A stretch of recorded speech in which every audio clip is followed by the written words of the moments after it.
बिस्मिल्लाहिर्रहमानिर्रहीम। अस्सलाम वालेकुम students, welcome back to my channel. आज की वीडियो क्लास 7 के लिए है। चैप्टर 10 है linear equation and exercise 10A है।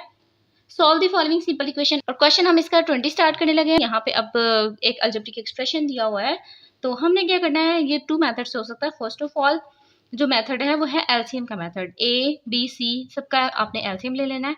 सेकंड मेथड ये है कि आप जो भी आपको एबीसी नजर आ रहा है, यानी कि जो भी डिनोमिनेटर में है उसको एलिमिनेट कर दें। वैसे ज्यादा जो मैं क्वेश्चन है ना वो ऐसे ही करवाती हूँ कि आपके जो डिनोमिनेटर है वो एलिमिनेट हो जाते हैं। अब मैं यहाँ पे आपको बताती जाऊँ साथ साथ, कुछ बच्चे इस चीज को जो है ना वो लेके चलते हैं जब इक्वालिटी सिर्फ साइड पे होती है। हालांकि जब इक्वल की दोनों साइड पे कोई इक्वेशन हो ना, फिर हम ये काम करते हैं। या आज मैं आपको क्लैरिटी कर देती हूँ कि जब भी हमारे पास इक्वालिटी में दोनों साइड पे कुछ इक्वेशंस मौजूद हो या जीरो की फॉर्म हो, तब हम जो है ना ये दोनों तरफ ये काम करते हैं, ठीक है। अदरवाइज हमें दूसरा ही काम करना पड़ता है, एलसीएम वाला। तो आज जो है वो मैं एलसीएम के अकॉर्डिंग इसको करूंगी। तो सबसे पहले क्या करते हैं, क्वेश्चन को एज अ सोल्यूशन लिख लेते हैं। अच्छा, अब हमने एलसीएम में क्या करना है, इक्वालिटी की एक साइड का एलसीएम ले लेना है और दूसरी साइड का भी ले लेना है अगर उसका नहीं है। वैसे ऑलरेडी है हमारा, इसलिए हमें जरूरत नहीं है कि हम इसका एलसीएम लें, वो तो पहले ही हुआ हुआ है। हम सिर्फ और सिर्फ इस साइड का जो है ना वो क्या करेंगे, एलसीएम लेंगे। इस साइड का एलसीएम देखा तो ए बी सी तीनों ही डिफरेंट थे, तो तीनों ही लेने पड़ेंगे। जब हम अलजेब्रिक एक्सप्रेशन में एलसीएम ले रहे होते हैं तो हम ना डिनोमिनेटर को देखते हैं, अगर कोई सेम होता है तो उसको एक दफा लिखा जाता है। यहाँ पे तो तीनों ही चेंज है, तो मैंने तीनों के तीनों लिख लिए। अब आपने करना क्या है, ऊपर वाली सारी वैल्यूज लिखनी है, लेकिन साथ साथ ना थोड़ी सी ट्रिक यूज करनी है। सबसे पहले वाली वैल्यू लिखी, मल्टीप्लाई का साइन अप्लाई किया, थोड़ी सी स्पेस, फिर सेंटर में लिखा प्लस, फिर दूसरी वैल्यू, फिर मल्टीप्लाई, थोड़ी सी स्पेस, फिर प्लस, फिर यहाँ पे एक्स और फिर से। अब आपको जो है ना सीधा सीधा नजर आ रहा होगा कि कहाँ कहाँ कौन कौन सी वैल्यूज जानी है।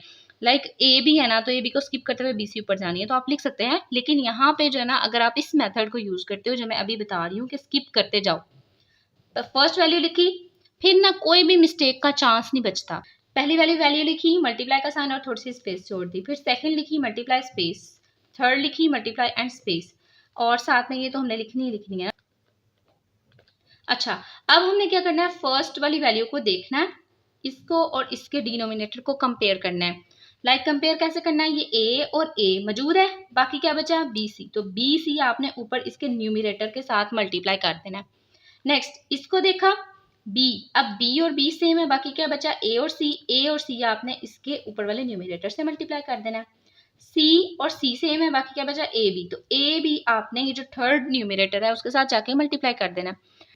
हमें पता है कि जो कांस्टेंट होता है, जो कोफिशिएंट होता है, वो वेरिएबल से पहले आता है। तो बी सी को ना मैं पहले लिखूंगी B C x plus A C x, क्योंकि ये मल्टीप्लाई हो रहा है इसलिए मैंने मल्टीप्लाई का साइन अप्लाई नहीं किया। सिंपल, हमें पता है कि अगर कोई नंबर या कोई कोफिशिएंट और साथ में वेरिएबल लिखा हो तो वो मल्टीप्लाई होते हैं।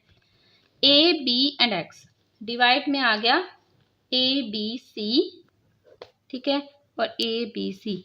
अच्छा, यहाँ पे अब मुझे चाहिए x की वैल्यू सेपरेट, तो x की वैल्यू हम कैसे सेपरेट करेंगे, x x x, इन तीनों टर्म्स में से जब आप x बाहर निकालोगे तो लिखोगे एक दफा। ये तो आपको पता है ना, जितने भी टर्म्स मौजूद हों और उसमें से हमने जब कोई कॉमन चीज निकालनी होती है तो वो एक दफा लिखते हैं। अंदर क्या बचा, B C plus A C plus A B, ठीक है, और नीचे जो है वो ए बी सी पहले से था, बाकी सारी वैल्यूज लिख ली। अब इसको जो है ना मैं अरेंज कर रही हूँ, क्योंकि अल्फाबेटिकली ना अरेंजमेंट करते हैं पहले और फिर कटिंग करते हैं। तो सबसे पहले मैं इसको नेक्स्ट में लिख देती हूँ, साथ ही साथ ना इनकी अरेंजमेंट कर देती हूँ। ए बी पहले आएगा, फिर बी सी आएगा और फिर ए सी या सी ए, ठीक है। तो सी ए लिख लेते हैं हम। नीचे आ गया हमारे पास ए बी सी। इक्वालिटी में हमारे पास था A plus A B plus B C plus C A divided by A B C. अब एक्स हमें चाहिए, तो हमने ना क्या करना है, ये सारी वैल्यूज को ना ट्रांसफर करना है। अभी फिलहाल इसको और इसको ना आपने इग्नोर करना है। एक्स लिखा इक्वल, और जो भी वैल्यूज मौजूद है ना पहले वो लिख लें, और इसको भी आप ना ब्रैकेट में कन्वर्ट कर दें, ठीक है। अब बात आती है इसकी, इसको जब ट्रांसफर करना है, ए बी यहाँ पे डिवाइड हो रहा है, इस साइड पे आके क्या हो जाएगा, multiply. A B plus B C plus C A, ये एक चीज है, तो ये जो है यहाँ पे मल्टीप्लाई हो रहा है, इस साइड पे आके क्या हो जाएगा, डिवाइड हो जाएगा, ठीक है। अब हम कटिंग कर लेते हैं, ए बी सी ये कट हो गया ए बी सी के साथ, A B plus B C plus C A, A B plus B C plus C A, ये सारा का सारा कट होगा। ऐसे नहीं करना कि ए बी को अलग ए बी को अलग, नहीं, ये सारे का सारा जो ना आपस में कट हो जाएगा। तो बाकी क्या बचा, ऑब्वियसली 1, बिकॉज यहाँ पे भी 1 आता है, यहाँ पे भी 1, यहाँ पे भी 1, तो सब सोल्यूशन करने के बाद हमारे पास वैल्यू आ गई 1। कल चेकआउट भी कर सकते हैं, 1 इसमें पुट करें, और अगर आपकी इक्वालिटी आ रही है तो आपका आंसर बिल्कुल ठीक है।